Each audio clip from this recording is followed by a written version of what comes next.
네, 북한 관련 소식으로 함께합니다. 숭실대학교 하충엽 교수 나오셨습니다. 교수님 안녕하십니까? 안녕하십니까? 안녕하세요. 네, 최근에 북한의 소식부터 먼저 짚어보겠습니다. 이 아프리카 돼지 열병으로 좀 북한 농가가 피해를 입고 있다는 소식이 좀 전해졌고 또 그와 함께 좀 민생도 민생이지만 북한 정치권에도 좀 칼바람이 불었던 것 같아요. 네. 북한이 2월 28일 하노이 회담 결렬 이후에 네. 소위 엎친 데 겹친 격이라고 얘기하죠. 네. 유엔 제재가 심해지고 외부의 자본이 들어오지 않는 상태에서 경제적 어려움을 겪고 있는 북한의 아프리카 돼지 열병이 또 자강도에서 아시아의 5번째로 발병 신고가 됐고 네. 이것은 노동신문에서도 북한이 보도를 했습니다마는 예. 우리 인간의 생명에는 큰 타격은 주진 않지만 북한 경제에 손실이 줄 수 있는 요인으로 네. 노동신문에도 보도를 했어요. 중국에도 2개월 동안 2천만 달러의 손실을 가져다 준 무서운 열병이기 때문에 간단한 어려운 북한에 네. 이러한 이 돼지 열병까지 오게 되어서 북한 네. 당국이 더 어려울 것 같고 또 가뭄까지 지금 지속되고 있기 때문에 네. 그야말로 말씀드린 것처럼 엎친 데 덮친 격이 되고 있다고 생각이 됩니다. 고통 중에 있죠. 또 고통만 있는 게 아니라 공포도 있는 것 같아요. 네. 하노이 회담 결렬 이후에 우리 통전부, 통일전선부에 속해 있는 라인들이 예. 많이 얼굴이 보이지 않고 물론 이제 그랬죠. 김혁철은 아직도 얼굴이 보이지 않지만 김영철 그 당시 통전부 부장은 오늘 다시 공식 석상에 나왔다는 보도가 예, 나와서 보이더라고요. 건재함을 네. 드러냈고요. 그러나 이제 김혜성 또는 신혜영 통역을 맡았던 그런 분들은 아직까지 얼굴을 볼 수가 없는 것으로 보아 네. 여러 가지 조치를 당하고 있다.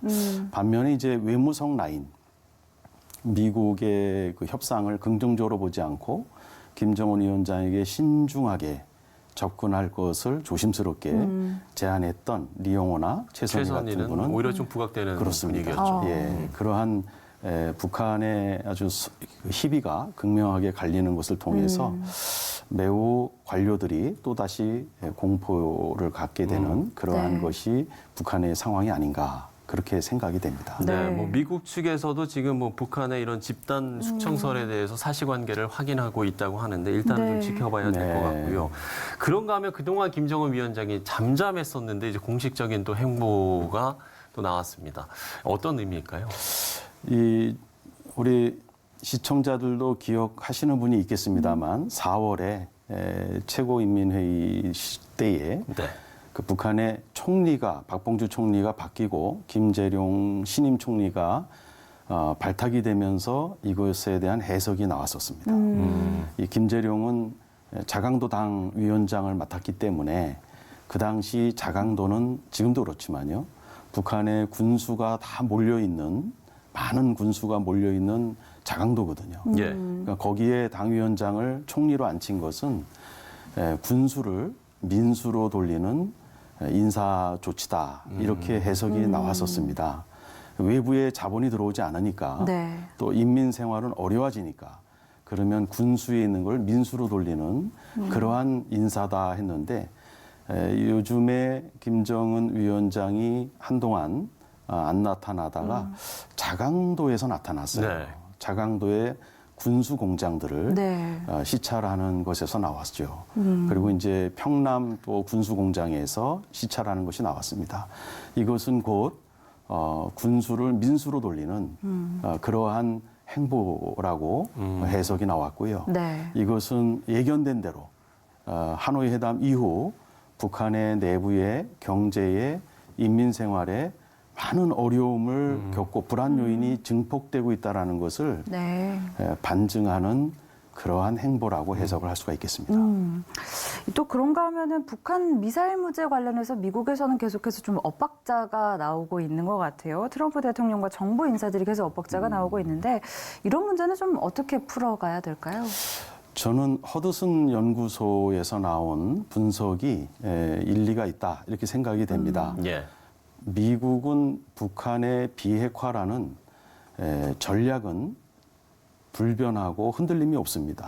단지 전술적 차원에서 기술적인 측면에서는 이것은 탄도 단거리 미사일로 기술적 측면에서는 계속 나오고 있고 또 볼턴 같은 고위 인사는 이러한 측면을 계속 보도하고 있는 것이고요.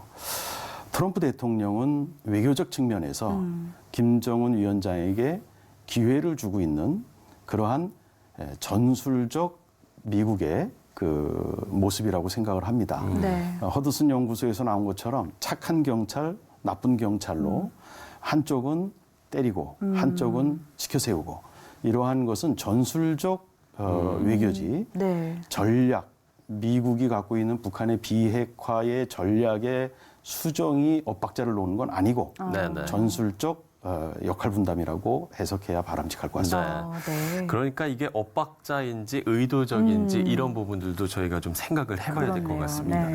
최근에 미일 정상회담이 있었고 네. 뭐 여기서도 다양한 장면들이 좀 연출이 됐었는데 이 시점에 이제 일본이 몽골에서 북한을 만난다고 합니다. 여기는 어떤 의미라고 봐야 될까요? 일본과 북한의 관계는 참 미묘한 또 감정선도 있는데요. 네. 특별히 요번에 그 6월 초에 5일에 울란바토르에서 국제회의에서 아베가 조건 없는 북한과 일본의 정상회담을 제안한 것은 시기적으로는 네. 트럼프 대통령과 만난 이후에 나왔다라는 점이 무엇인가 메시지가 있을 것이다라는 생각을 하고 있고요. 네. 또 이어서 이제 6월 28일에는 G20가 오스카에서 정상회담들이 있거든요. 예, 그렇죠. 또 내년 2020년도에는 도쿄 올림픽도 있고. 네. 그래서 우리 남북 공동 팀이 4개의 종목이 도쿄 올림픽에 가기로 합의가 돼 있는 상황이거든요. 이거 역시도 일본으로서는 도쿄 올림픽을 성공적으로 개최하는데 중요한 또 요인이라고 생각을 합니다. 더욱 중요한 것은 일본이 아직 북한에게 주지 않는 식민지 전후 배상금 100억 달러 이상이 걸려 있습니다. 네. 이건 이제 경제 협력으로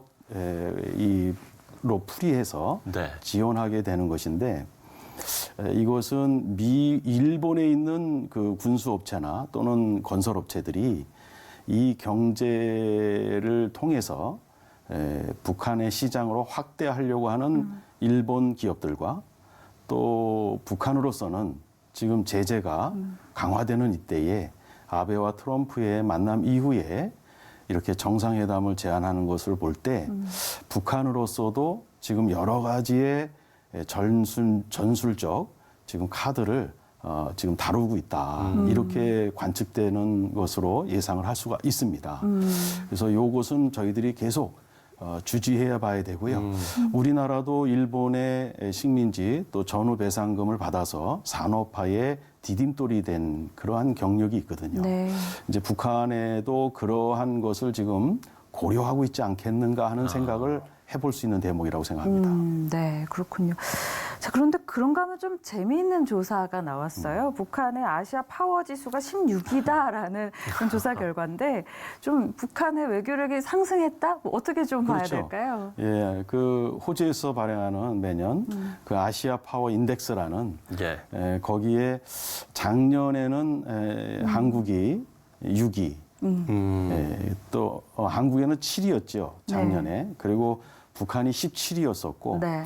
또 미국은 늘 1위였고 네팔이 늘 25위를 차지하고 있는데 네. 금년도에는 한 단계씩 상승됐습니다. 한국은 6위, 북한은 16위. 네. 8개 종목을 평가를 하는데 북한이 상승 요인으로서는 미래 자원, 그리고 외교, 그리고 국방, 즉 핵을 통해서 북미 간에 지금 벌이고 있는 이러한 조치들이 네. 그 아시아 파워 인덱스의 한 단계 업시킨 걸로 그렇게 해석을 하고 있습니다. 예. 네. 자, 교계 움직임을 조금 살펴보겠습니다. 네. 북한의 밀가루와 쌀 지원 등의 이런 좀 대북 지원의 구체적인 내용들이 좀 나오고 있는 것 같습니다. 어떤 상황인가요? 네, 지난 5월 17일 우리 김현철 통일부 장관이 교계 어른들을 만나서 네. 우리 국가에서도 한 800만 달러의 세계 식량 계획을 통해서 취약계층을 지원하기로 한 것에 대해서 설명을 드리고 네. 교계의 지원도 부탁을 한 바가 있습니다. 예, 그러나 우리가 이제 유엔 제재에 묶여 있는 관계로 인도주의적인 우리 그리스도의 사랑을 나누는 것도 지금 다 거의 다 중단되어 있거든요. 이제 그런 측면에서 현실적으로 집행되는 데 많은 어려움이 지금 있는 건 사실이고요. 네. 그러나 아까 우리 C채널 뉴스에서 보도된 것처럼 우리 스티븐 린튼 박사가 네. 북에 다녀와서 1년에 1만 6천 명가량의 결핵 환자가 사망으로 가고 있는 네. 이 북한의 결핵 환자를 돕는 일, 이것은 저도 98년도부터 결핵 유진벨과 함께 네. 이렇게 하고 있는 것이 있지만 이건 유엔 제재 사항도 아니고 네. 또 투명성이 높은 유진벨을 통해서 북한에 죽어가는 결핵 환자를 살리는 일에는 우리 교계들도 참여할 수 있지 않겠나 이렇게 생각을 하고 있습니다. 예, 네. 알겠습니다. 자, 6월은 이제 호국 보훈의 달이라고 하는데 네.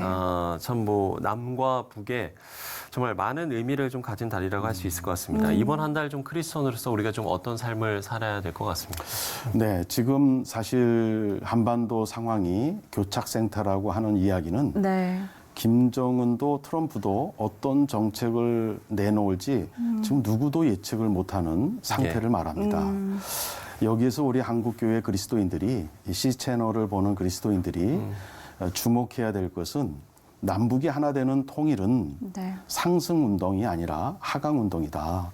다시 말해서 우리가 무엇인가를 만들어서 쌓아 올리는 바벨탑 같은 것이 아니라 네. 오순절 또는 다윗의 12지파 통일이 이루어졌던 이 하나님의 영이 부어져서 네. 일어났던 이러한 다윗의 통일론이나 오순절과 같은 이 하강 운동이라는 것이죠. 그러기 위해서 특별히 6월에는 피비린내 나는 전쟁을 치렀던 달이기 때문에 우리 한국 교회가 이 교착 상태에 빠져 있을수록 역사의 주권자이신 하나님 앞에 간구하는 특별한 달로 삼으면 참 좋겠다. 예를 들어서 구역 또는 속회에 그것을 어떤 북한 회복 교재로 만들어서 사용을 한다든지 또는 북한 선교 주일에 우리 전 연령층 세대의 교회 학교나 장년들이 북한을 회복하는 그러한 메시지와 기도를 하는 그러한 뜻깊은 주일을 보내는 것은 굉장한 의미가 있다고 생각을 합니다. 네. 우리 크리스천들이 좀 6월을 맞이해서 말씀해 주신 것처럼 좀 하나님의 도우심을 구하면서 함께 좀 기도로 마음을 모았으면 네. 좋겠고요. 또 각 분야에서도 좀 의미 있는 진전이 나오기를 함께 좀 기도해야겠습니다. 그렇습니다. 네. 하충혁 교수와 이야기 나눠봤습니다. 오늘 수고하셨습니다. 감사합니다.